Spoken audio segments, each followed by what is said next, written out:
दोस्तों, आज लाइव आने का प्रोग्राम कुछ और ही है। उसका कारण कुछ और है।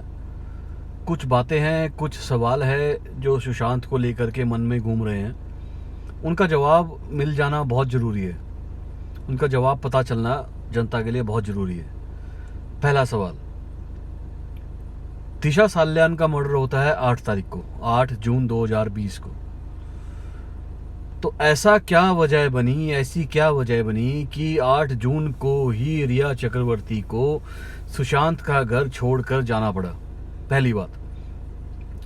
दूसरी बात, उसके जाने के बाद सुशांत का दिशा से क्या वार्तालाप हुआ या क्या बात हुई जिसके चलते डिजिटल रिकॉर्ड्स, उसके हार्ड डिस्क को, उसके डाटा को डिस्ट्रॉय करना पड़ा।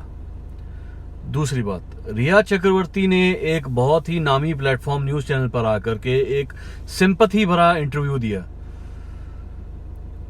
दरअसल उसने जो बातें कही ना, वो एक बड़ी ही कमज़ोर स्क्रिप्ट थी कि सुशांत मेरे सपने में आया, उसने बोला कि आप जाओ, आप अपने बेगुनाही का सबूत दो, आप बातें बताओ।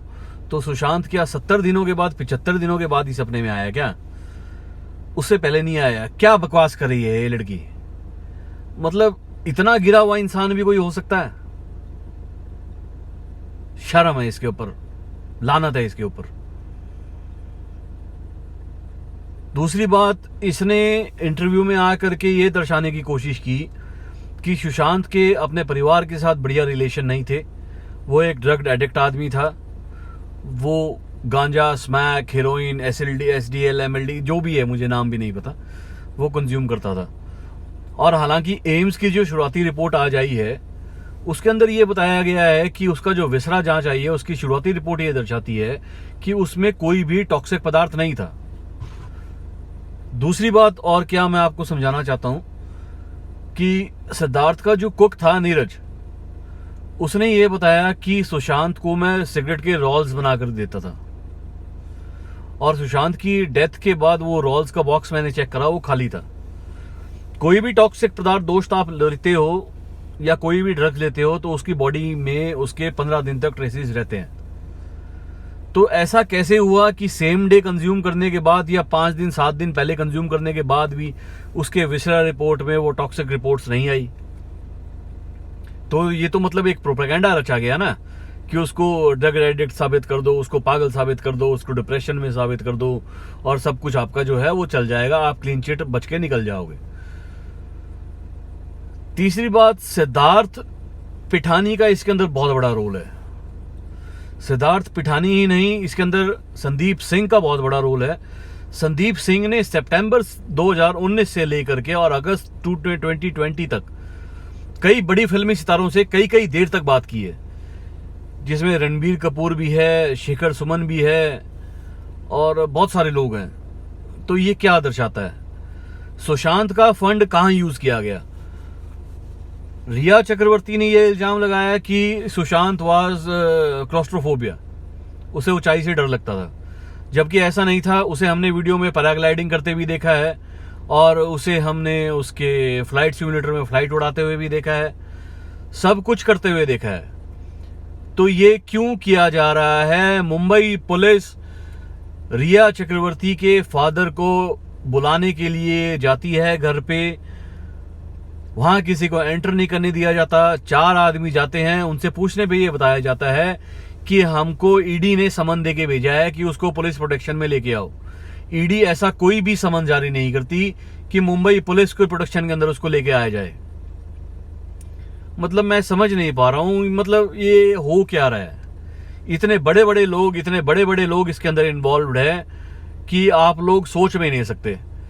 तो मेरी आपसे ये रिक्वेस्ट है कि सुशांत को ये सब एक प्रोपेगेंडा फैलाया जा रहा है कि ही वॉज अ ड्रग एडिक्ट, वो एक अच्छा इंसान नहीं था, उसके अपनी फैमिली के साथ अच्छे टर्म्स नहीं थे, या व्हाटसोएवर। आप इनके ऊपर ध्यान मत दीजिए। आप एक ही डिमांड रखें, जस्टिस फॉर सुशांत। और बहुत सी बातें हैं जो मैं आपसे करना चाहता हूं, कहना चाहता हूं। बहुत सारी धमकियां आएंगी, बहुत सारे फोन कॉल्स आएंगे कि आप ऐसे मत करो, हम ऐसे कर देंगे, हम वैसे कर देंगे।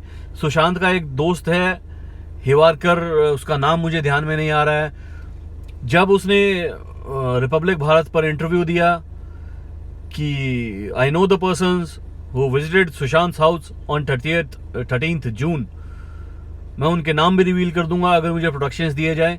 उसके घर में 5-6 आदमी जाते हैं, हथियार से लैस होकर जाते हैं, उसे डराते हैं, धमकाते हैं। वो तो लोहे का गेट था, जो बेचारा आदमी बच गया, वरना वो नहीं बच पाता। और आ जाते हैं हम अगली बात पर।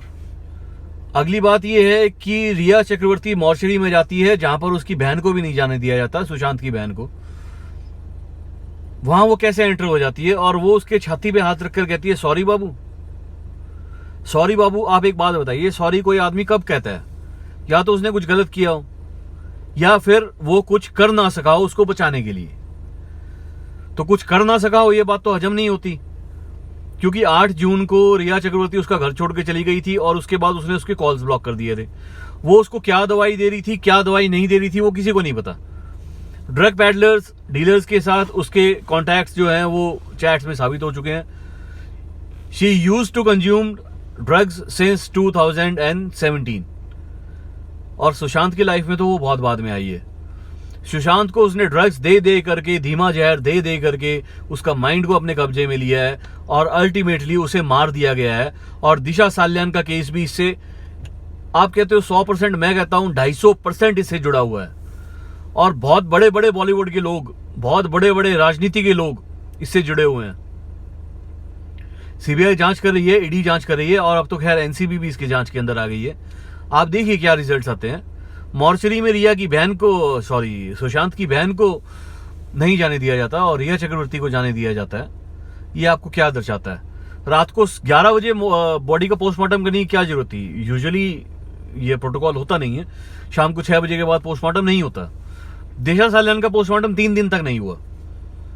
बहुत सारे ऐसे दावपेच है, बहुत सारे ऐसे काम हैं जो गलत हुए।